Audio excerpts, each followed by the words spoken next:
All right. Well, at the start here, I'll be honest, there's a whole 1.1 that I thought was kind of a waste of our time at this point of the year.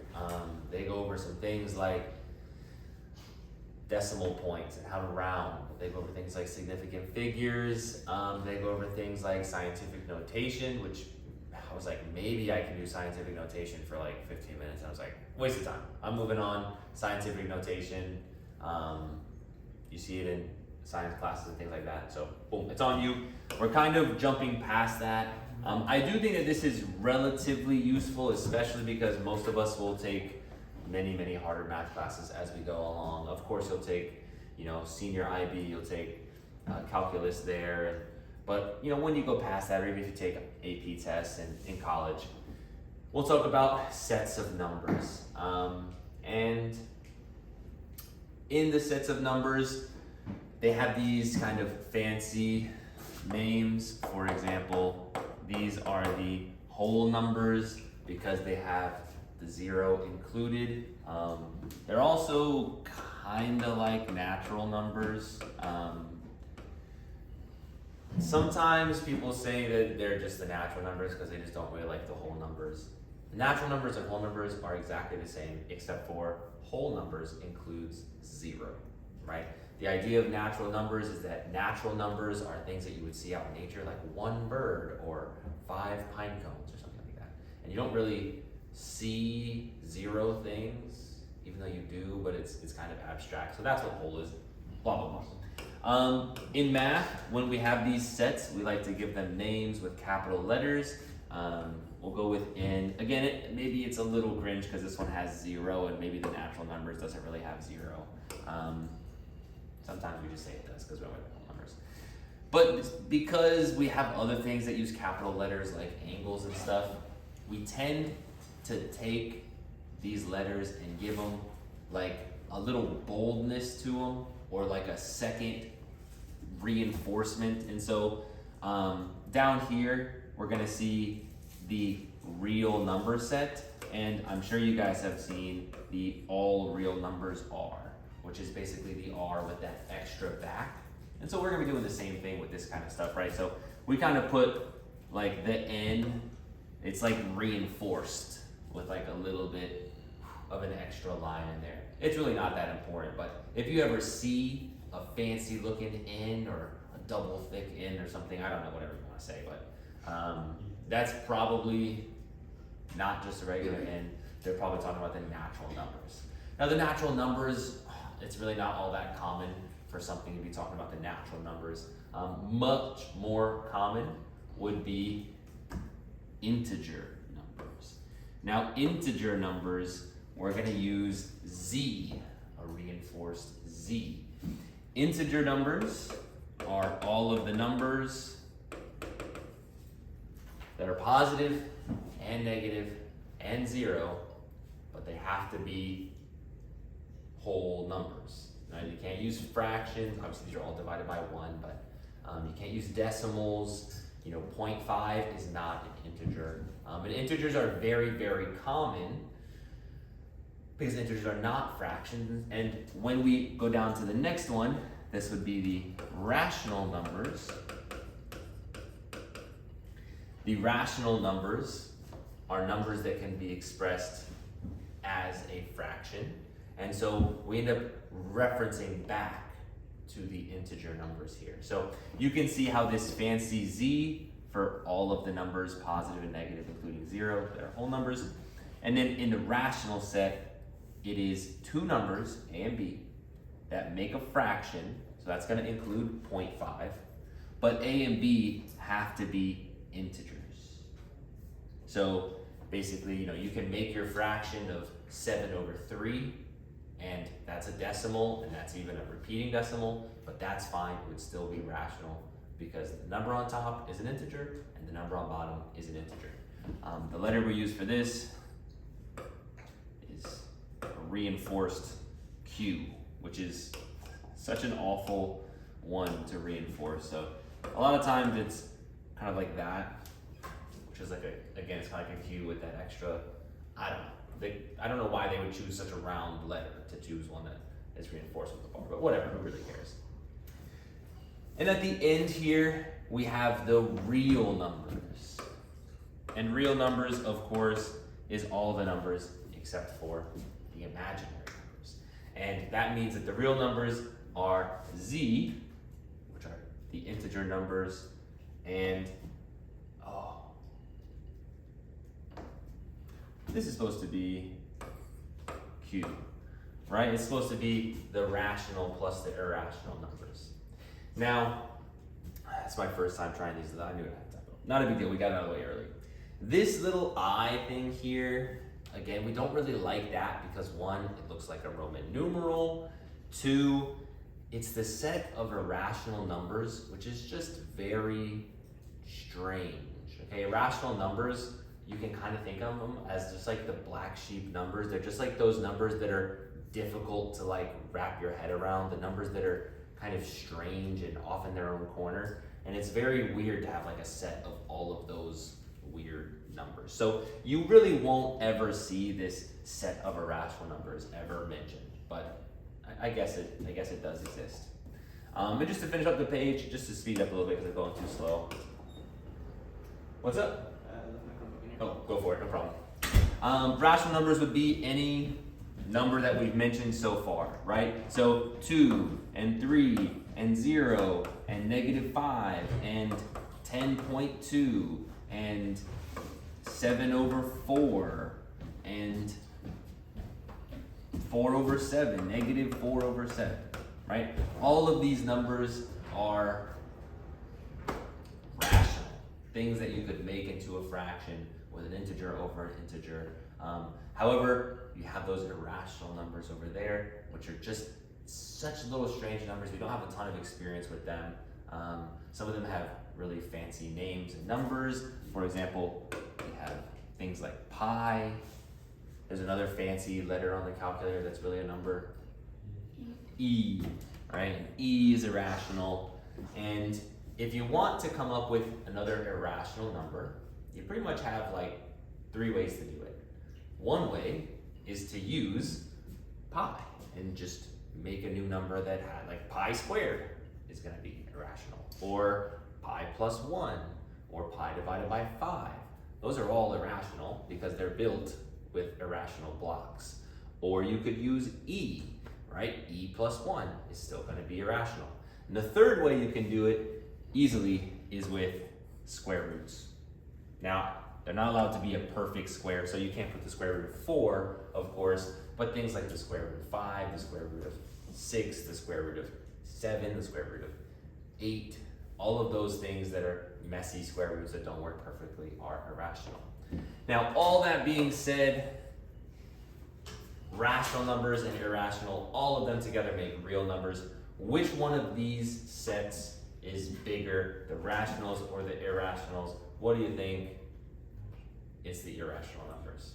There are more irrational numbers than there are rational numbers. If you think about it, between these two numbers, there's only so many little fractions that you can make. There's only so many little perfect patterns that you can make. But between these two numbers, you can make a billion numbers that never repeat, that make really crazy patterns. And right? I mean, if you take pi and you go 10 million digits down the line and you change 1, that's making an irrational number. It's not going to just become rational all of a sudden. So all of those little tiny tweaks are making more and more irrational numbers. And in order to make rational numbers, it's just a little bit more precise. And the rational numbers kind of simplify as well, which means they don't. Anyways, doesn't really matter all that much. Again, not a question that you'll likely see, but just because we're math students and maybe we like math, there are more irrational numbers out there.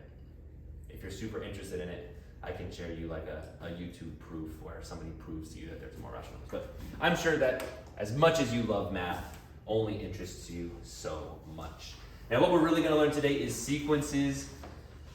Have we learned sequences before? Yes. Geometry, yes. Probably again in Algebra 2 a little bit, probably again. Sequences are no real strangers, and today we're gonna learn all the way up until arithmetic sequences, which is something we've already learned. We're gonna learn two formulas that we've already learned. And there's gonna be very few things that are kind of brand new to IB. A sequence is an blank list of numbers.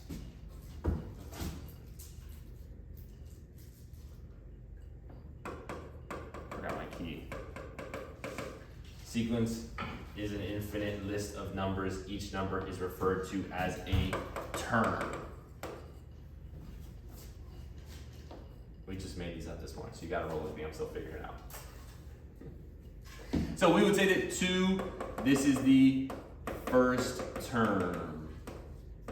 What would you say 5 is? Oh, genius. Thank you, thank you, thank you. The fourth term. Not very difficult. They are separated with commas. Everybody feels good. Great. We're moving on. Now, the only thing that I suspect will trip you up is that the notation for sequences and series is not hard, but it is a little letter heavy. And if you panic anytime you see letters mixed with your numbers, I hope not. You know, we're in junior level IB, so hopefully that doesn't panic us too much. U is the kind of generic term letter that we're using, and it's gonna have a subscript. And so we're gonna use big U with that little n, kind of like a logarithm where they have that little number down there, that little subscript, same thing. Therefore, in the sequence above, blank equals 13. Here is 13. How could we describe that 13? The big thing is a U, and the little thing is a 3. The third term. The U means term, the 3 means third, right? Self-explanatory. We're moving on.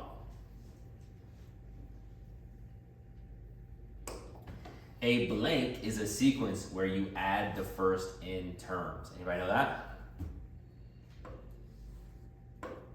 Series.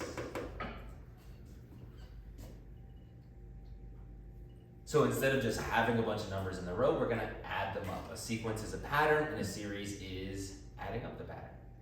So we would use, instead of U, because that means term, we don't want that, we're gonna use capital S to mean the sum. And because we're adding them up until UN, it will be a little subscript N down there.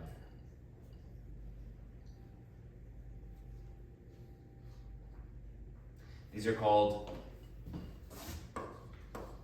partial sums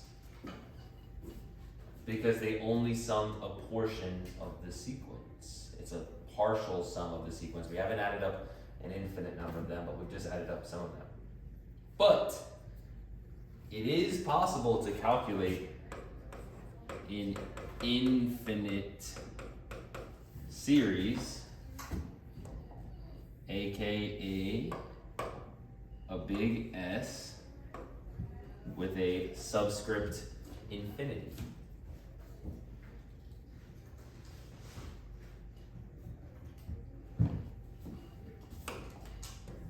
All right.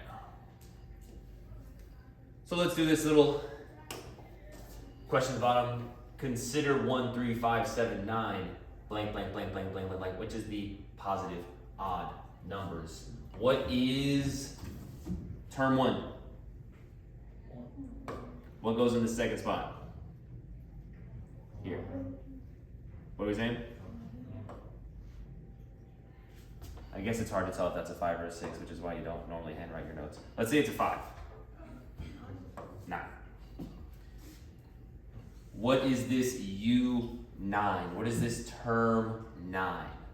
I don't know what term 9 is, so we need to use a little bit of our brain here, and we've said that 9 is 5, so 6 would be 11, 7 would be 13, 8 would be 15, and so 9 would need to be 17. So we have figured it out, but it's a little annoying to do in our head and thinking, and to be honest, we kind of goofed it up a little bit. Big S, little 2 is the sum of the first two. What would that be?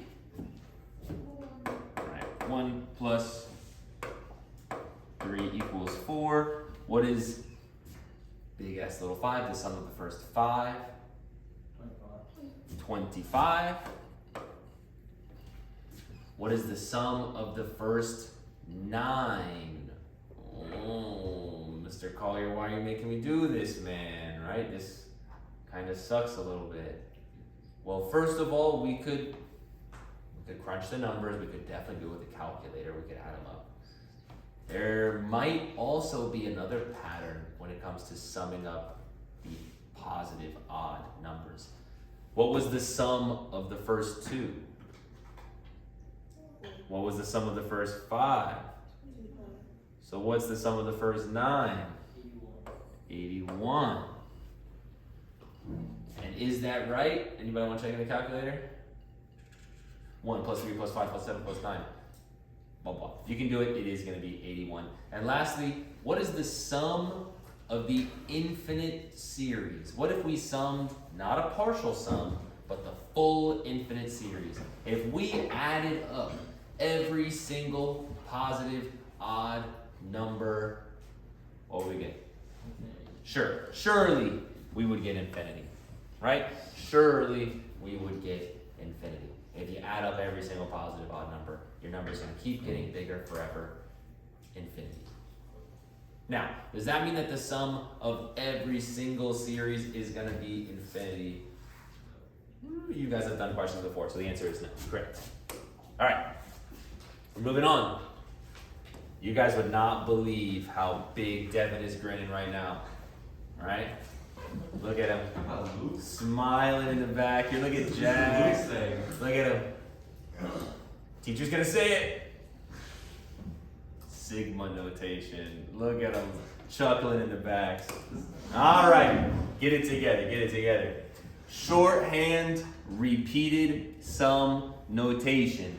If we need to add all this stuff together, it gets a little bit annoying, and so we've created sigma notation. The idea with sigma notation is that it is a whole process condensed into one thing. Now, in reality, it's just a Greek letter here, which isn't really all that important, and then the top, bottom, left, and maybe even right, all of those different places tell you some things about the sum.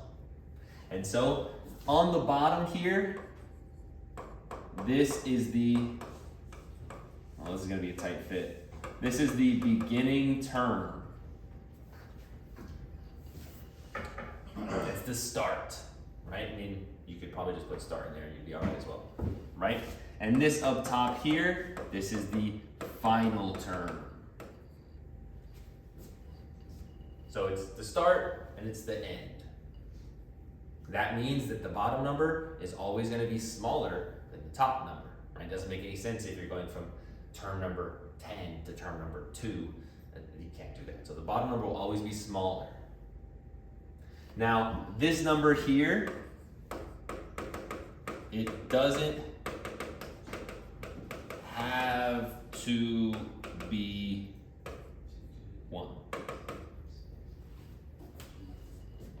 It can totally be 4, as long as the top number is bigger than 4.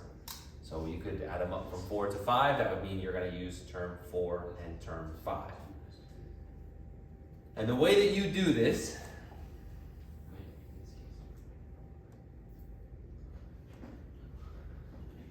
board, please. Here we go. Is that you're going to be taking these bottom numbers, starting with 1, and plugging them in to the little function that you have here. N goes into N. So we're gonna need to put a little 1 on this first 2. The N goes into the N. And we're gonna do that and add it with the next term. After 1 comes 2. And so we're gonna need to put a 2 here. And after 2, comes 3, and after 3 comes, well, it doesn't matter because this question tells us to go from 1 to 3. So This should be okay. Now, we also need to actually do the math of actually multiplying them or using exponents, whatever. That's gonna be 2, 2 squared is 4, 2 power 3 is 8. Add all these up and you get 14. So when you're computing a sum, if it's just a normal computation of a sum, you should be getting a number, right? It's always clear. I used to teach algebra 2 for years and I taught geometry, and you know, somebody would calculate one of these questions and their answer would be 3n. And it's very clear to me that they don't know what the heck they're doing, right? The n is where those terms are gonna go, and you really should not ever be finishing a question with that n still there. We'll talk later about some questions where it might happen. Up next, we need to go from 3 to 6, plug these things in. I don't think I left you quite enough gaps here to do this, but this would be 2 times 3 plus 1, and then 2 times 4 plus 1, and then 2 times 5 plus 1, and then 2, we'll add that with 2 times 6 plus 1.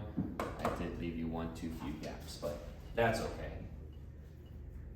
And this would be 6 plus 1 is 7, 8 plus 1 is 9, 10 plus 1 is 11, 12 plus 1 is 13, and we would need to add all of these up, and 9 and 11 makes 20, 7 and 13 makes 20, so this is a pretty easy one here, 40.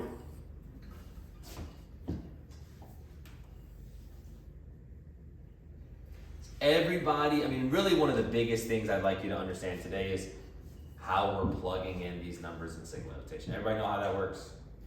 Okay.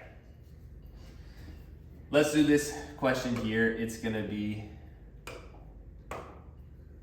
fraction, put the 3 on the top. Now this question has multiple x's, and just like whenever you do any math question for the last, 5 years of your life, make sure that you plug into all the x's. So the bottom would be 3 plus 2. And I'm just gonna write that as 5, right? Up next is 4, and 4 plus 2 is 6. Up next is 5, and 5 plus 2 is 7.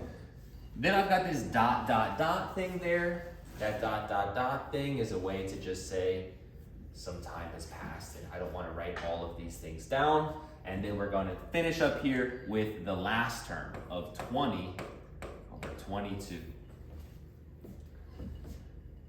Now we want to do this. We want to sum these things up. And the reality is, I might have to sum them up, but I don't want to sum them up, okay? This looks pretty awful. There's gonna be a ton of terms that I need to add together. They're all fractions. If I'm doing this by hand, I'm gonna have to be getting common denominators. The denominator is gonna be like 900 or something. It's gonna be awful. So, the good news is, summation notation, this is a computer's job. Plug a number in and give me the final answer. That's a solid number. This is what a calculator should be doing. So this is a place where you might use a calculator. Obviously there will be some questions like we did before where it's no calculator, but you can do these questions with a calculator. Particularly these sum questions are best used with a calculator. Unless you're doing a question that is trying to test that you know how to plug things in, most of the time you're gonna be doing this with a calculator. But still fair play on a quiz, I could ask you to do summation notation without a calculator, but I'm not gonna give you a question that's as nasty as this, that's for sure. Where can you find the sum notation? There's probably a bunch of different places to find it in the calculator, but I like to press alpha window, wherever all those funky things are up in the calculator, like absolute value, log base, and all that kind of funky stuff. You can see that number 2 is summation. When you go to type this in, you need to type a variable in this first situation, and you can use any variable. Obviously on the calculator we are likely to use x's, but you could use a different variable if you wanted, like a or b, but we're gonna use x. And then just get everything in there how it looks, 3 and 20. Now depending on what calculator you have, it might come with parentheses or it might not. My calculator comes with parentheses. Does anybody's calculator not have parentheses after the summation notation? Good. Back in my day, no parentheses. That was a nightmare. Good news is, it sounds like we all have parentheses, so we're just typing it all in. x over x plus 2. The calculator is going to do all of this. Plug them all in, get all those values, smash them all together. The calculator is giving me a decimal of 14 point, we'll do sig figs, 8. And sure, that's good enough. I could try to write it as a fraction, but honestly, this question is such a nightmare. And the fraction is such a crazy denominator, and it's just going to be a mess. So that's probably good enough. It's 14.8. And let's do one more before we move on here. This is going from 1 to infinity. So let's see if we can add this up. I can plug in a 1 here. That's going to be 1 over 2. Up next is plugging in a 2. That's 1 over 2 squared, which is 4. That's 1 over 2 cubed, which is 8. And then 16. And then 32, 64, 128, 256, 512, 1024, blah, blah, blah, blah, blah. Who cares? But we need to add up all of them, the infinite number of them. Well, in your calculator, you can't really press the infinite button, otherwise the calculator would be working for an infinite amount of time. But we can kind of cheat that by putting something like maybe 100,000 or something, right? We don't want to put like a billion numbers in there, because again, the calculator's gonna have to run these computations, but 10,000 is probably good enough, and we can put 1 over 2 power x. Overflow. So yeah, I need to get rid of some of my, still overflow.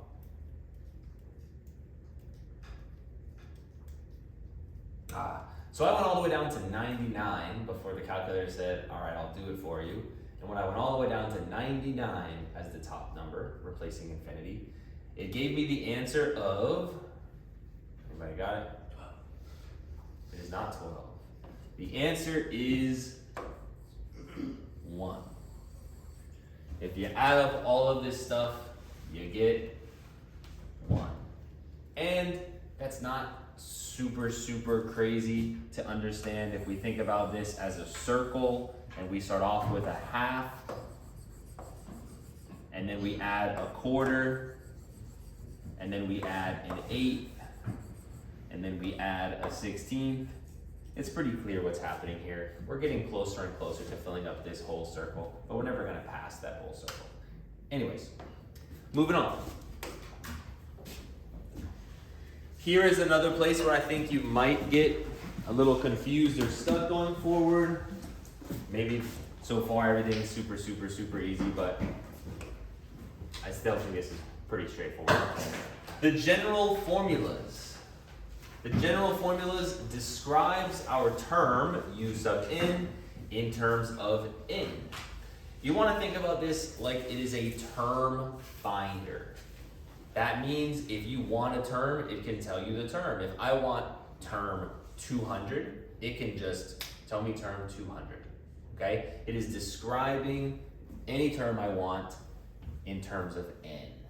Well, great. Find the first 5 terms and find u sub 11.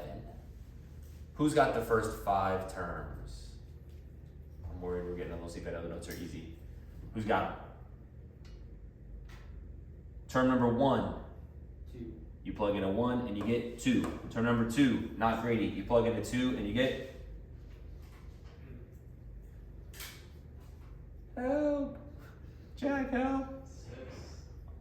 5, 4, and then 6, Jack, and then 8. Somebody say Sigma, wake him up, come on. Then 10, and what about u sub 11? Oh my god, we have to find the 11th term. That's gonna be so annoying. No, it's not, right? You just plug in the 11 and it just tells you what it's gonna be, and it is 22. All right, so when it comes to solving things like this, when you have that term finder, that general formula, it can tell you any term. It can be a little annoying to find subsequent terms because you have to keep going back and keep using the formula over and over again, but it's not too bad. Now here's something that I think is mostly, something I think is mostly new. Okay, if you talked about recursive formulas in geometry or in algebra 2, you may have just barely mentioned them. Okay, so here they are, a little bit of an IB thing. It describes u sub n plus 1. That means the term 1 after the term of u sub n. So if we have u sub n, let's just imagine that it's u sub 7. A recursive is going to describe u sub 7 plus 1, 8, in terms of 7. You almost want to think about starts here. These are the directions to the next term. So if I tell you that u1 is 10, term 1 is 10, that tells us where to start. And then u of n plus 1 is telling you how to build from there, right? It doesn't tell you how to find an exact term. It tells you how to find the next term. So if u sub 1 is 10, well, u sub 2, which is 1 plus 1, is going to be u sub 1, 10, plus 2, right? It's telling you that the next term is just the last term plus 2. So 12, 14, 16, 18. There's my first 5 terms. Now when it asks me to find u sub 11, it doesn't really give me a great way to go and find u sub 11, right? The advantage of the general formula is that it will help me find any one term that I want. And the advantage of the recursive formulas is that it helps me find strings very easy, but it doesn't really help me just zip across. So honestly, if I wanted to find number 11, I could think really hard about finding a pattern and then extending that pattern, or I could just keep going, right? Maybe we don't need it, but 20, 22, 24, 26, 28, 30, that's 1, 2, 3, 4, 5, 6, 7, 8, 9, 10, 11, and so 30 is the term that I want. And all of these, it didn't really ask me to find these, but that's just how recursive formulas work. They help you take your steps and get there. Next.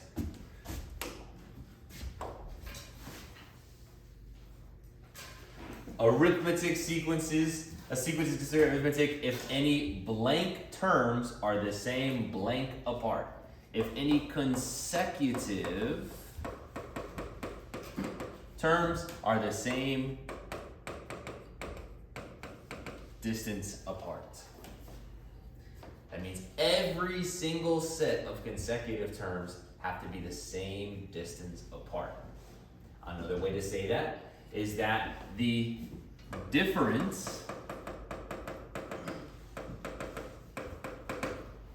between any two consecutive terms is constant. If you take two terms that are next to each other and you subtract them, you should always get the same number for the entire sequence. Now that's two complicated ways to say this. To put it simply, an arithmetic sequence is a pattern with addition. And we can't quite just leave it as that, a pattern with addition. It has to be a pattern with addition of the same number. Because there are other patterns, like if I add 1 and then I add 2 and then I add 3 and then I add 4, but that doesn't count as an arithmetic sequence. I need to be adding the same number every single time, which is good, because that's a very easy type of pattern to think about. Arithmetic sequences, here we are. To these formulas, we've used these before. There is a general formula. U sub n is equal to u sub 1 plus parentheses n minus 1 parentheses times d. Again, we're getting very U and N heavy. We're getting very letter heavy, but this is not difficult, okay? Remember, this is term N, and this is term 1, and this is N, which is the number that you want, and then this D is the difference, right? This is whatever that number is that you are adding or subtracting every time. Whether you're adding 2 or whether you're adding 5 or whether you're adding -3, it doesn't really make a difference. I am going to put on here that the difference can be negative.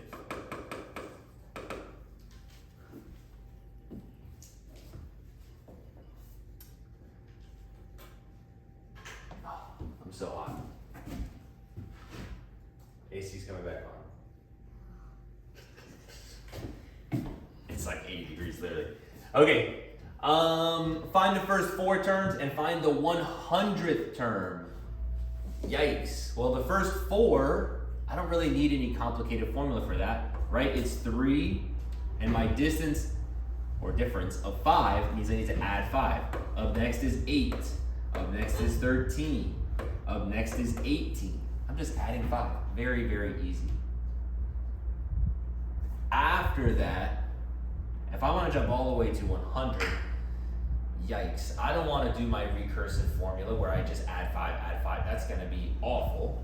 I want to be able to skip all the way to the end, which means I want my general formula. I want to use this. Term 100 should be term 1, 3, plus the number that I want, the term that I want, 100 minus 1 times the difference of 5. Now, because we're in IB, I'll make you think for just a second. This formula is not a bunch of random numbers, right? It's literally just telling you to start at the beginning and add 5 a bunch of times, right? This is 3 plus 5, 99 times. That's gonna get you all the way to the 100th term. And when you do that, I know that 5 times 100 is 500, and minus 1, that's gonna be, or minus 5, 5 is gonna be 495, and then add that to 3. I'm thinking it's gonna be 498.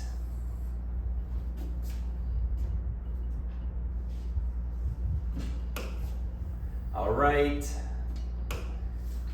Term 1 is 100, term 16 is 145, and I want to find term 7. Well, that means that I'm starting here at 100, and then I have term 2, term 3, term 4, 5, 6, 7, 8, 9, 10, 11, 12, 13, 14, 15, and then 16, which is 145.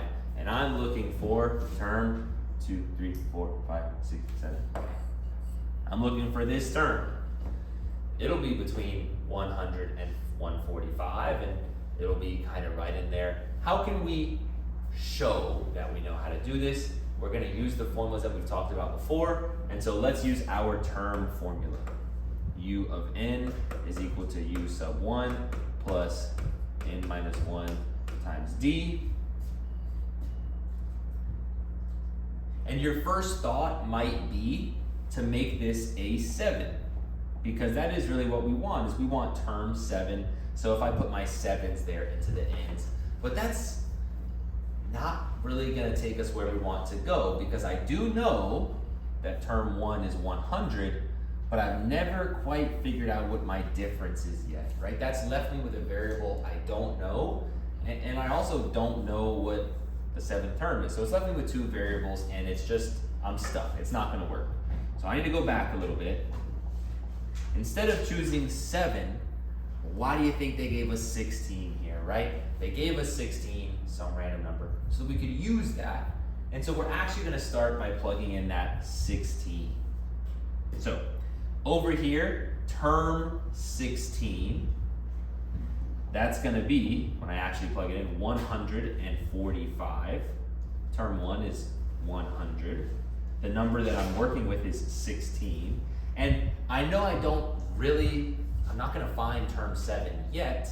it is gonna help me find the difference. I do all this math, I maybe subtract 100 over here and I get 45 is equal to 15D, and then or divide both sides by 15 and I get that the difference is equal to 3. Now these questions are questions that you've done in geometry. This question is by no means a real brain scratcher. I hope. It's probably a little bit of a wake up, but these are questions that freshmen do here at Oscar Smith, and they're not even in honors classes. So hopefully we can handle questions like these. That means that, we need to plus 3 and plus 3 and plus 3 and plus 3 and plus 3 and plus 3. But instead of doing that, I'm just going to use my term finder. Now that I know my D, I'm going to say, tell me what term 7 is. If the first term is 100, 7 minus 1, and the difference is 3.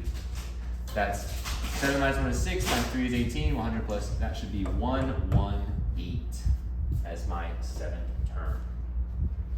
Again, we've done these questions before, so not expecting that to be too crazy. Moving on, last call for questions here. Okay, this is the very last page. We have arithmetic series. Series means sum again. It's like sigma, it's adding, oh, he's smiling again. It's like sum, which is when we add things up. The arithmetic formula. Now the arithmetic formula, of course, is the formula for series.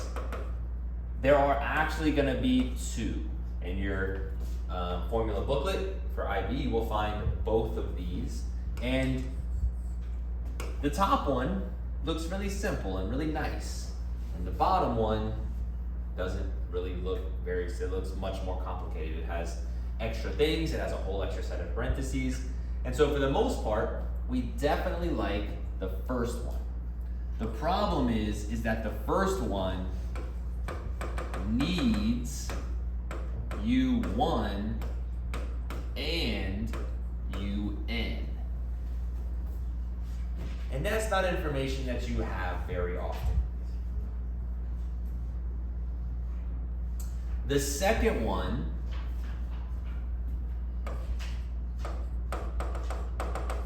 needs U1, I keep forgetting my letters, and D, the difference.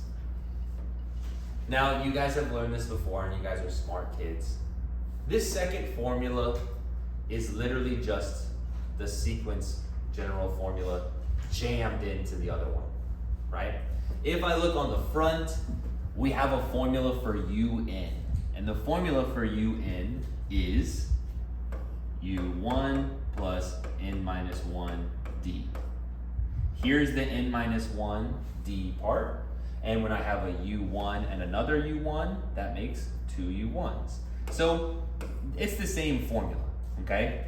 Most of us will probably prefer a 2-step approach of first finding the UN and then using the easy formula. But the second formula is just all of those 2 steps jammed into 1 step. If you're gonna use a calculator anyways, it'll just let you jam it all in there and do it at once. Okay, all things that we've done before, probably freshman and sophomore year, and now it's back junior year. Now here's some harder examples, and then we'll be done with the notes. 2 quick ones. I say quick, but we'll see if they're quick. Given a sequence is an arithmetic sequence, and the third term is 0, and the sum of the first 15 is negative 300, find U1, find the first term, and find the sum of the first 10. What on earth just happened, right? They just threw a bunch of random stuff at us. So let's keep track of what's going on here, okay? We know that the third term is 0 and that the sum of 15 is negative 300. And what we want is the first term and the sum of the first 10. Now, things that we probably would want to know in an arithmetic sequence question first term and the difference. We don't have the first term. That's actually one of the things that we want. But I'm also gonna add the difference onto our want list, because if we're gonna do one of these arithmetic problems, we're definitely gonna need to figure out what that difference is gonna be. Okay, how are we gonna move forward right now? We don't know the difference. Probably gonna need to use our formulas, and we probably need a formula that incorporates some of this stuff. I mean, here's what I'm thinking, okay? We're gonna want to set up the nice and easy term finder general formula for this first one, okay? We're gonna wanna set up u sub 3 is equal to u sub 1 plus n minus 1. But we do know n, because n is the number we want, which is 3 minus 1 times d. And we also know u sub 3. U sub 3 is the number 0. So here's a little formula for us. Problem is we have two variables, so we're kind of stuck, okay? Let's see what we can do with s sub 15. Well, I have a feeling we have this other formula here that needs u1 and d. This formula needs u1 and d. That formula needs u1 and d. We're gonna have our classic IB, AA solving systems of equations, right? Two variables, find one, plug it into the other. We've done it in every single unit so far. So let's use this formula. The sum of n is equal to n over 2 2u1 plus n minus 1 d. Let's get information into that we know. Hopefully we can get numbers into every single thing here except for the u1 and the d. That way it'll match up with the u1 and the difference from before. I know that I can choose n as any number I want. We're gonna choose it to be 15 so that we can take advantage of this information here. So the sum of the first 15 terms, that's gonna be negative 300. This n, we're gonna choose 15 for our n. This n, we're gonna choose 15 for our n. And now we've got two equations, two formulas. They both have the same two variables. Now we're gonna do, like I said, our classic AA thing. Solve for one, plug it into the other. What is the easiest letter to isolate? Is it U1 or D on the top? Is it U1 or D on the bottom? It's probably definitely not the bottom. So which letter do you want to go for on the top? U1 or D? Definitely U1. 100% U1, right? If I just subtract this stuff to the other side, I'll have U1 by itself. So that's going to be by far the easiest way for me to do this. So working with this first function here, I'm going to have U1 is equal to, subtract this stuff to the other side. And what's 3 minus 1? 2. So this is really negative 2D. 0, not going to write that, minus 2 times D. Now, I've got one of them in terms of the other. I'm going to go ahead and plug this into the other one. Negative 300 is equal to 15 over 2 times 2u. Well, here's I'm going to put in the negative 2d. So how about negative 4d plus 14d? That's just 15 minus 1. What's negative 4 plus 14? There's Who's got that? Negative 4 plus 14? 10. And what is 15 divided by 2 times 10? Well, that's like 15 times 10, which is 150. Cut it in half and you get, yes, negative 300 is equal to 75D. Finish this off, divide by 75. D is equal to negative 4.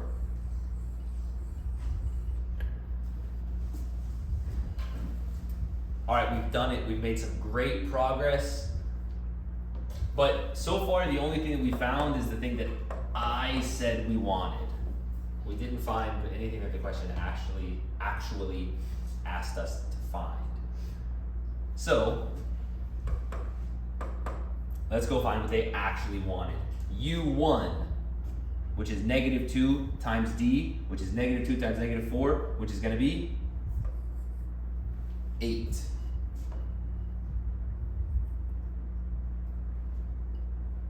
The sum of the first 10. Well, this is unrelated to the rest of them. I just need to use my sum formula. Now that I have the U and the D, this should be pretty easy. Now, if I'm going to use the sum formula, is it better for me to use the top formula or the bottom one? Well, the top one, I would need to already know what U10 is. I would already need to know term 10. I don't know what term 10 is. So I'm going to go for the bottom formula here. If you're running out of room like me, I'm sorry. I'm just going to go over here, I guess. The sum of the first 10 is equal to 10 over 2 parentheses, 2 times the first term, which is 8, plus term minus 1, 10 minus 1 times D, which is negative 4. And we can go all into the calculator, or we can do 16 minus 36. That's 9 times negative 4, negative 36. That's negative 20. We can do S10 is equal to 5 times negative 20. That's S10 is equal to negative 100.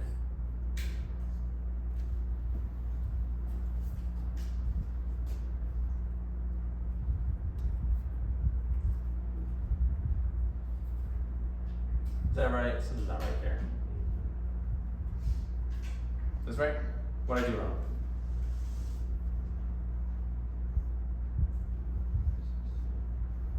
I know it's not right because it should be much closer to like negative 200.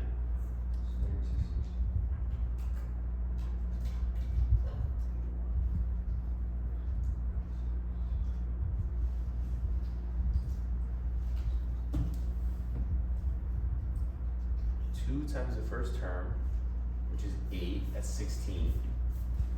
N minus 1 is 10 minus 1 is 9. 9 times negative 4, negative 36, negative 20. What have I messed up?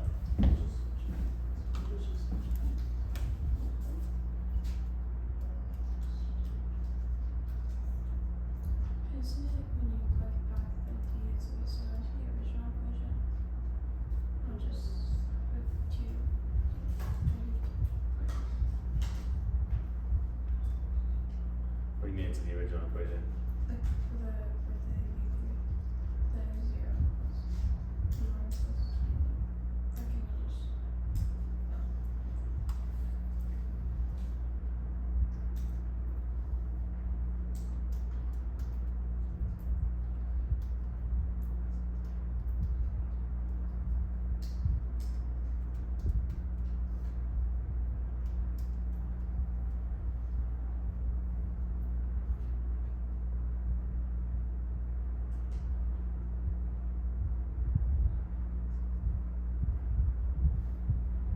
I'm just doing my math wrong. I don't know. 2 times 8 is 16.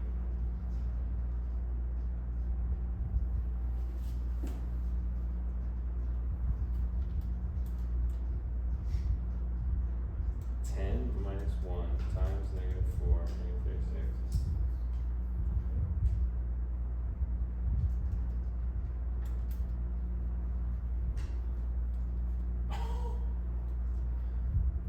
Maybe it is 100.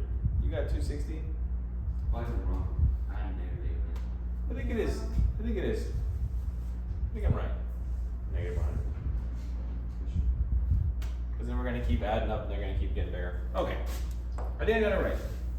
All this fretting that I did. Okay. This one's much quicker. Again, hitting you with some true IB. This is not geometry that you've done before. We've got terms that are consecutive. The terms are A, 10, B, and then A plus B. Find A and B. So what do we know about consecutive terms of an arithmetic sequence? It's one of the first things we talked about with arithmetic sequences. I gave you two different definitions that were basically the same thing. The difference. Right, but they have the same difference. Now we can use that to our advantage here. We can say that from here to here, which is 10 minus A, that's the first difference, and that should be equal to from here to here, which is B minus 10. And that should be equal to from here to here, which is gonna be A plus B minus B, right? That is our differences from one to the next. That's term 2 minus term 1, term 3 minus term 2, term 4 minus term 3. Now all of these things should be equal. We need to find a way to make that happen. We want to do some kind of plugging into other things and make that happen. Which one of these sets do you want to work with first? One of them clearly needs to be simplified. Right, A plus B minus B. Right, what's B minus B? 0, they're gonna go away. So we've got 10 minus A is equal to B minus 10, which is equal to just A.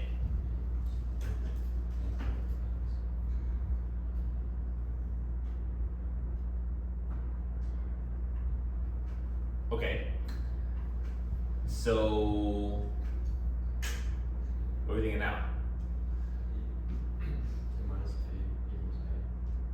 Yes, right? Let's leave this one out for a second. Let's just hold on to that one. Maybe I'll, do this. Maybe I'll just move it over there. Scoot these two next to each other. 10 minus A equals A.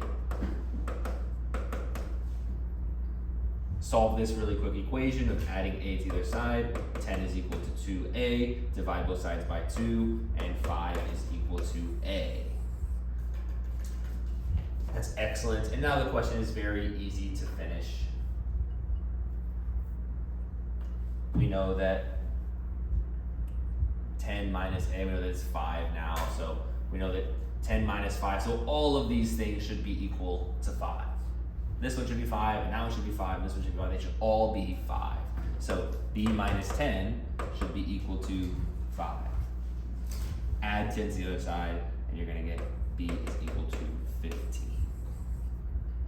Again, some harder examples that are more on the IB level, because I know a lot of this stuff is not.